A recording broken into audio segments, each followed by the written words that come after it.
अस्सलाम वालेकुम everyone, welcome to online class of physics. Previous video lecture में हम लोग स्टडी कर रहे थे अबाउट ओहम्स लॉ।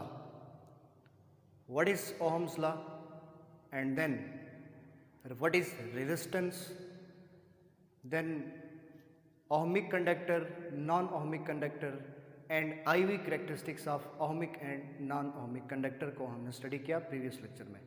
आज के वीडियो लेक्चर में हम लोग स्टडी करेंगे review of series and parallel combination of resistor and second one our topic is resistivity and its dependence upon temperature, कि रेजिस्टिविटी क्या है और ये टेम्परेचर पर कैसे डिपेंड करती है। ये आज का हमारा टॉपिक है। First one, review of series and parallel combination of resistor. Second one point is resistivity and its dependence upon temperature. So first of all, review of series and parallel combination of resistor. So series combination of resistor, and second one is parallel combination of resistor. Series combination and parallel combination. हम one by one in दो को discuss करेंगे। बहुत important जो points आपने याद रखने हैं सीरीज के लिए और पैरेलल कॉम्बिनेशन के लिए। सबसे पहला पॉइंट कि in series combination how resistors are connected, in parallel combination how resistor are connected. Series combination और पैरेलल कॉम्बिनेशन में रेजिस्टर को कैसे जोड़ा जाता है, सबसे पहला पॉइंट इनका कनेक्शन कैसा होता है। सबसे पहला point connection, that means circuit diagram. इसका सर्किट डायग्राम कैसा होता है, connection, and that is circuit diagram. इसका सर्किट डायग्राम कैसा होता है, यह चीज हम स्टडी करेंगे।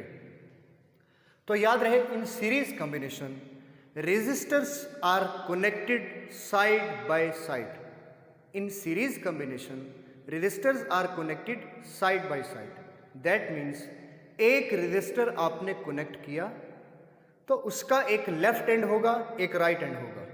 तो अगर हम ये लेफ्ट एंड ले रहे हैं, ये आपके पास एक रेजिस्टर R1 है। How R2 is connected with R1, तो साइड बाय साइड के meaning R2 is connected, the left side of resistor R2 is connected with the right side of the resistor R1 and so on. Similarly we have next one resistor that is R3 and up to so on. हमारे पास n number of resistor हो सकते हैं। तो यूं series combination में resistors को हम साइड बाय साइड क्या करेंगे, कनेक्ट करेंगे, जोड़ेंगे इस अंदाज से। R1 की राइट साइड के साथ R2 की लेफ्ट साइड और R2 की राइट साइड के साथ R3 की लेफ्ट साइड। अगर हमारे पास R4 होता है तो R4 रेजिस्टर की लेफ्ट साइड को R3 की राइट साइड के साथ। फिर हम यहाँ से एक पावर सोर्स इसके साथ कनेक्ट कर देते हैं। दिस इज योर सेल और battery and which is it's positive terminal and negative terminal. ये आपके पास ये चीज़ आ जाएगी पॉजिटिव एंड नेगेटिव। ये आपने एक सेल, एक बैटरी इसके साथ लगा दी। बीच में आप कोई लैंप यूज़ कर देते हैं, एमीटर यूज़ कर देते हैं, कोई भी चीज़ आप और यूज़ कर सकते हैं। ठीक, तो पहला point connection, circuit diagram, how resistors are connected in parallel series combination. Now how resistors are connected in parallel combination? तो parallel combination में resistors are connected in such a way that the left side of each resistor connected with the positive or negative terminal of the battery and right side of each resistor is connected with the either positive or negative terminal of the battery। ये आप खुद decide कर सकते हैं। This is R1, this is R2 and this one is R3। यहां से आपने एक वायर ली और इसको आपने यहां जोड़ दिया। यहां से एक वायर ली, यहां पर जोड़ दिया आपने इसके साथ। यहां से एक वायर ली, इसके साथ जोड़ दिया। और यहाँ से एक वायर लेकर आपने इसको यहाँ पर जोड़ दिया। ओके, ये जो आपको एक पॉइंट दिख रहा है that is very important point, and this one point is known as junction. What is junction? And this is also junction. ये इस पॉइंट को हम क्या बोलते हैं? जंक्शन कहते हैं। जंक्शन वो पॉइंट है जहां से करंट एट लीस्ट 3 पाथ्स पे डिवाइड हो जाए, डिस्ट्रीब्यूट हो जाए, ऐसे पॉइंट को हम क्या कहते हैं? जंक्शन कहते हैं। Junction is such a point in this circuit where current is divided और current is distributed at least into 3 different paths. Junction circuit में वो पॉइंट है जिस पॉइंट से करंट एटलीस्ट 3 डिफरेंट पाथ्स में डिस्ट्रीब्यूट हो जाए, उस पॉइंट को हम क्या कहते हैं? जंक्शन कहते हैं। अब यहां से एक आपने कॉमन वायर ले ली, इस कॉमन वायर के साथ आपका दिल चाहे तो आप इसको बैटरी के पॉजिटिव टर्मिनल से जोड़ सकते हैं, और आप चाहें तो आप इसको यहां पर बैटरी के नेगेटिव टर्मिनल से जोड़ सकते हैं। तो सारे रजिस्टर के लेफ्ट साइड को आपने एक कॉमन पॉइंट पर लाया और वहां से आपने बैटरी के पॉजिटिव टर्मिनल से जोड़ दिया, और सारे रजिस्टर के राइट एंड को आपने एक कॉमन पॉइंट देकर वहां से बैटरी के नेगेटिव टर्मिनल, सेल के नेगेटिव टर्मिनल में आपने कनेक्ट कर दिया, जोड़ दिया। इस कनेक्शन को हम क्या कहते हैं? Parallel combination of register. के रजिस्टर को पैरेलल कॉम्बिनेशन में हम कैसे जोड़ते हैं? सो दिस इज द वे। ये वो तरीका है जिस तरीके से जिस मेथड से आप रजिस्टर को पैरेलल कॉम्बिनेशन में जोड़ते हैं या कनेक्ट करते हैं। क्लियर हो गई मेरी बात? ये पॉइंट क्लियर हो गया आपको कि what is the circuit diagram of parallel combination of resistor, how resistors are connected in parallel combination. So answer is like this. Resistor in parallel combination are connected in such a way that the left side of each resistor connected with the positive terminal and right side of each resistor connected with the negative terminal of the battery. You can also say the left side of each resistor is connected with the negative terminal of battery also. आप इसको negative terminal से भी जोड़ सकते हैं और right side को आप पॉजिटिव टर्मिनल से जोड़ सकते हैं। ये आप पे डिपेंड करता है, आप कैसे भी इसको जोड़ सकते हैं। Clear? Second one point is current. Current mean कि what is the nature of current. Either current is same in all the register और डिफरेंट। जस्ट आप सेकेंड पॉइंट याद रखेंगे करंट, तो करंट से मतलब आपको ये पता होना चाहिए कि in series combination of register current through each resistor will be same. Series combination में करंट हर एक रजिस्टर से सेम होगा, एक जैसा होगा। कैसे सेम, कैसे एक जैसा? ये आपके पास सर्किट डायग्राम, यहां से आपके सर्किट में करंट फ्लो कर रहा है, दैट इज आई। जब ये करंट R1 से गुजरेगा, इसको मैं तो भी आई कहूंगा। इन series combination current remain same, current remain same across all the resistors, across all the resistors। सारे के सारे रजिस्टर के अक्रॉस करंट क्या होगा? सेम होगा। अगर आप इसको I1 कह भी देते हैं, अगर आप इसको I2 कह भी देते हैं, और अगर आप इसको I3 कह भी देते हैं, तो मैं ये भी लिखूंगा फिर कि I1 is equal to I2 is equal to I3 and that is equal to I। के सीरीज कॉम्बिनेशन में फ्लो करने वाला current I1 is equal to I2 is equal to I3 and that is equal to I। I1 I2 के बराबर, I2 I3 के बराबर, which means कि जो करंट R1 से पास कर रहा है वही R2 से पास कर रहा है और वही R3 से पास कर रहा है। अगर ये 2 मिली एम्पेयर है तो ये भी 2 मिली एम्पेयर है, ये भी 2 मिली एम्पेयर है, और जो टोटल करंट है जो इसमें से फ्लो कर रहा है सर्किट में वो भी 2 मिली एम्पेयर है। तो इसलिए हम लिख सकते हैं I1 is equal to I, I2 is equal to I and I3 is equal to I। So I1, I2, I3 लिखने की फिर आपको ज़रूरत नहीं पड़ती, आप उसको जनरली रिप्रेजेंट करते हैं किससे? I से। Clear? Next one point is voltage. Third one point that is voltage. So voltage is different. In series combination, voltage across each resistor is different, or you can say the voltage which is supplied by the power source by the battery is divided among each individual resistor. आप applied voltage जितना दे रहे हैं वो applied voltage इन सब के across divide हो जाएगा, इन सब के अक्रॉस डिस्ट्रीब्यूट हो जाएगा, तकसीम हो जाएगा, डिवाइड हो जाएगा। फॉर एग्जांपल हमारे पास इसी सर्किट में मैं वोल्टेज प्रोवाइड कर रहा हूँ 10 वोल्ट, तो इसको कितना मिलेगा, इसके अक्रॉस वोल्टेज कितना होगा, इसके अक्रॉस वोल्टेज कितना होगा, इसके अक्रॉस वोल्टेज कितना होगा, तो वो डिफरेंट हो सकता है। डिपेंड करता है रजिस्टर की रेजिस्टेंस के ऊपर कि इसकी रेजिस्टेंस कितनी है। इसके वोल्टेज को आप कहेंगे V1, इसके वोल्टेज को कहेंगे V2, इसके वोल्टेज को आप कहेंगे V3। जब अलग है तो आप उसको V1, V2, V3, चूंकि यहाँ हमने क्या बोला कि in series combination voltage is different among each individual register and that is divided among each individual register. तो अगर मैं कहता हूं कि ये 10 आप टोटल सप्लाई कर रहे हैं, 10 वोल्टेज आप दे रहे हैं, इसको मिला 3 वोल्ट, इसको मिला R2 को मिला 4 वोल्ट, और 4 और 3 कितना हो गया 7, इसको कितना मिलेगा फिर 3 वोल्ट। चूंकि जो आप सप्लाई कर रहे हैं, जो वोल्टेज आप दे रहे हैं, वो वोल्टेज इन तीनों के अक्रॉस क्या हो जाएगा, डिवाइड हो जाएगा। एक को 3 मिला, एक को 4 वोल्ट मिला और एक को फिर 3 वोल्ट मिला, जितना बाकी बचता है। सो हम इसको ऐसे लिखते हैं, V is equal to V1 plus V2 plus V3। V1 कितना लिखा मैंने 3 वोल्ट, V2 कितना लिखा 4 वोल्ट, V3 कितना लिखा 3 वोल्ट, 3 प्लस 4 प्लस 3 दैट इज 10 वोल्ट।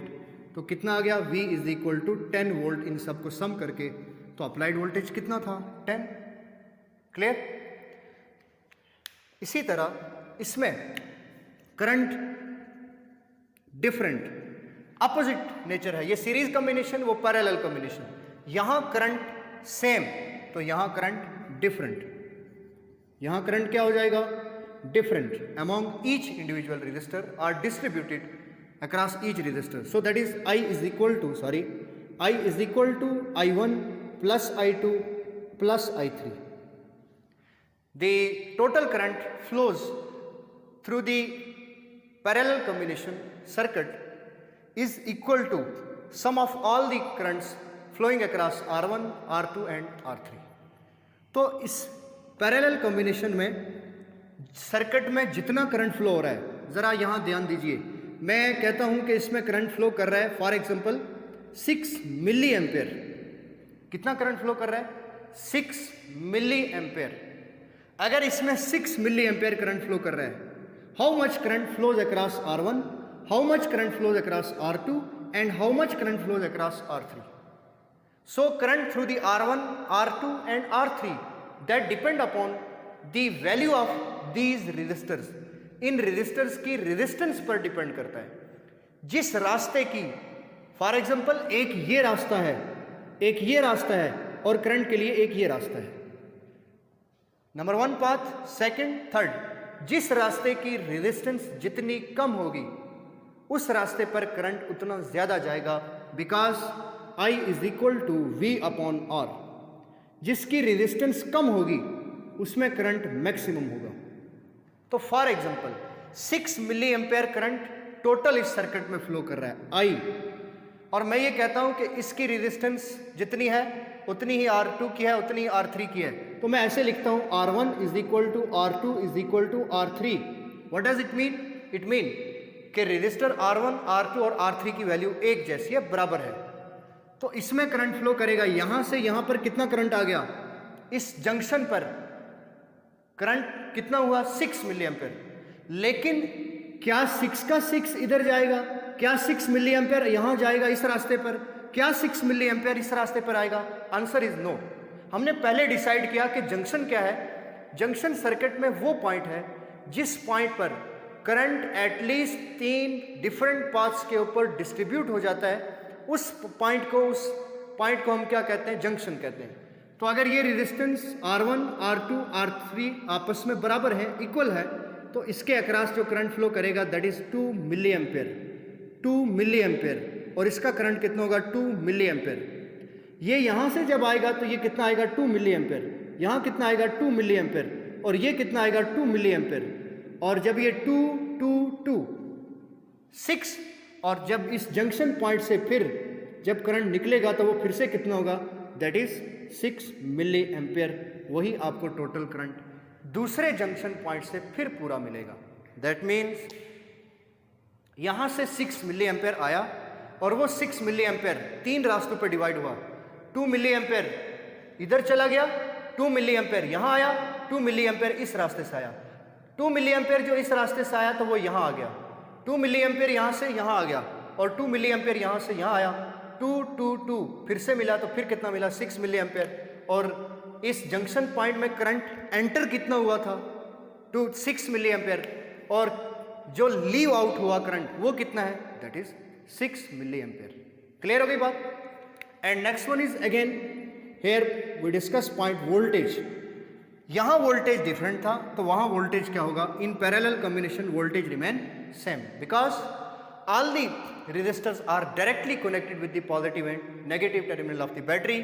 So इसका वोल्टेज क्या होगा, V1 is equal to V, V2 is equal to V and V3 is equal to V। हमारे घर की जो हाउस वायरिंग है उस हाउस वायरिंग में हम सारे अप्लायंसेस को एक जैसा वोल्टेज सप्लाई करते हैं। तो क्या हमारे घर की, हमारे रूम की जो वायरिंग है क्या वो सीरीज कॉम्बिनेशन में हुई है या पैरेलल कॉम्बिनेशन में हुई है, तो आंसर इज कि हमारे घर की जो हाउस वायरिंग है that is in parallel combination, उसको हम पैरेलल कॉम्बिनेशन में करते हैं। जब हम स्विच ऑन करते हैं तो आपका फैन जल ऑपरेट हो जाता है, लाइट ऑन करते हैं लाइट जल जाती है, एक दूसरी लाइट ऑन करते हैं वो भी जल जाती है। तो इसका मतलब ये हुआ कि जब आप यहाँ से बटन ऑन करते हैं तो सबको बराबर वोल्टेज मिल रहा है। जो आपकी पीवीसी वायर 220 वोल्टेज ला रही है आपके घर में, मेन आपका जो डिस्ट्रीब्यूशन बोर्ड है मीटर में आती है, मीटर से आप डिस्ट्रीब्यूशन बोर्ड में आप उसको देते हैं, तो वहाँ से आपको आपके घर की हर चीज़ को कितना वोल्टेज मिल रहा है, 220 220 220। क्यों मिल रहा है कि सारी चीज़ों को आपने पैरेलल कॉम्बिनेशन में कनेक्ट किया है, इसलिए सबको वोल्टेज कैसा मिलता है, बराबर मिलता है। तो यहाँ पर R1 के अक्रॉस वोल्टेज कितना होगा, फॉर एग्जांपल यहाँ आप 10 वोल्ट दे रहे हैं तो V1 is equal to 10 volt. R2 के अक्रॉस कितना होगा, दैट इज 10 वोल्ट। R3 के अक्रॉस वोल्टेज कितना होगा, V3 that is equal to 10 volt. Applied voltage कितना है 10। तो अप्लाइड वोल्टेज से मुराद कि हम जो पीवीसी वायर अपने पोल से लाते हैं तो वो हमें कितना देती है 220। नॉर्मली 220 पूरी नहीं मिलती हमें, कम होती है कुछ 20 180 200 और 180 या 210 और 220 मिलती भी आपको। तो 220 जब आपके घर में आ रही है तो सारी चीज़ों को आपको 220 मिलती है। एक और बात, आप जब एक चार्जर को प्लग इन करते हैं तो वो भी 220 लेता है, लेकिन आपका मोबाइल फ़ोन उसको 220 रिक्वायर्ड नहीं है, उसको 220 मिलेगी तो वो जल जाएगा फ़ौरन। तो उसके अंदर जो अडाप्टर लगा होता है वो एज ए ट्रांसफार्मर काम करता है, स्टेप डाउन ट्रांसफार्मर। तो वो उस इनपुट वोल्टेज को डिक्रीज करता है, उसको स्टेप डाउन करता है, उस वोल्टेज को कम करता है। तो नॉर्मली आपके मोबाइल फ़ोन को 6 to 7, 5 to 6 और 6 to 8 वोल्टेज रिक्वायर्ड है, तो वो अडाप्टर क्या करता है उस 220 को रिड्यूस करके 6 वोल्टेज प्रोवाइड करता है आपके मोबाइल फ़ोन की चार्जिंग के लिए। तो इस तरह डिफरेंट अप्लायंसेस जो हैं वो जो कम वोल्टेज पर ऑपरेट होती हैं तो उसके अंदर जो उसकी अपनी इनर कंस्ट्रक्शन है, फैब्रिकेशन है जो उसकी, वो फैब्रिकेशन उसकी क्या करती है, उस इनपुट वोल्टेज को कम भी करती है और समटाइम ज़्यादा करती है। जैसे आपका रेफ्रिजरेटर है, स्टेपलाइज़र उसके ऊपर आप यूज़ करते हैं तो वो stabilizer as a step up and step down काम करता है। अगर लाइट 220 से वोल्टेज एक्सीड कर जाता है तो वो उसको मेंटेन रखता है, कम करता है, स्टेप डाउन करता है। ठीक सिमिलरली अगर वोल्टेज कम है, 150 है, जो आपके रेफ्रिजरेटर की रिक्वायरमेंट पूरी नहीं कर रहा, तो स्टेपलाइज़र क्या करता है उसको, उसके अंदर जो फंक्शन है as a step up transformer, तो वो स्टेप अप ट्रांसफार्मर के बिहाफ पे उस 150 को ऑलमोस्ट 220 तक या 180 या 200 तक क्या करता है, इंक्रीज़ करता है। जितना पॉसिबल है वो उसको बढ़ाता है। उसकी एफिशिएंसी पर डिपेंड करता है, उसके वाट पे डिपेंड करता है कि वो कितने वाट का आप वो यूज़ कर रहे हैं आप स्टेपलाइज़र। ओके, तो ये पॉइंट्स थे, कनेक्शन था, करंट कैसा है, वोल्टेज कैसा है, और एक और इम्पॉर्टेंट पॉइंट इसका इक्विवेलेंट रेजिस्टेंस, इसकी जब आप कैलकुलेट करते हैं तो उसको हम कैसे कैलकुलेट करते हैं। सो इक्विवेलेंट रेजिस्टेंस के लिए जो फार्मूला है हमारे पास for equivalent resistance, number fourth one point,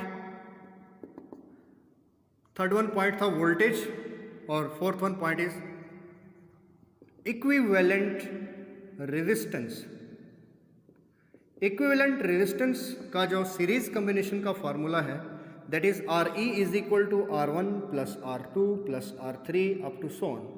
अगर आपके पास n नंबर ऑफ रेजिस्टेंसेज हैं तो plus up to so on Rn हम इसको लिखेंगे। So this is the expression for equivalent resistance of series combination.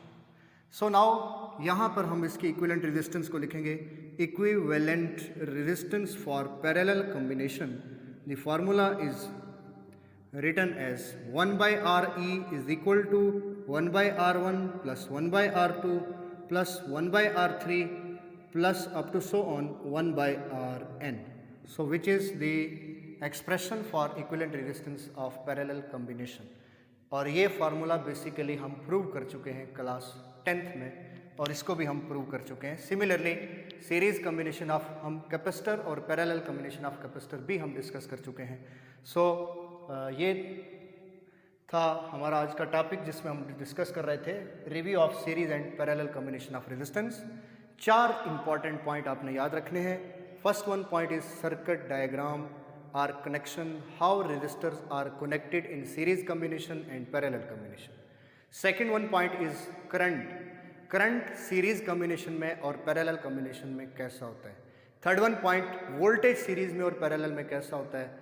And fourth one point is equivalent resistance का formula series के लिए क्या होता है और पैरेलल के लिए क्या होता है। सो नेक्स्ट वीडियो लेक्चर में हम स्टडी करेंगे resistivity and its dependence upon temperature, कि रेजिस्टिविटी क्या है और वो टेम्परेचर पर कैसे डिपेंड करती है, या टेम्परेचर के अलावा कौन से फैक्टर हैं जिन पर रेजिस्टिविटी डिपेंड करती है।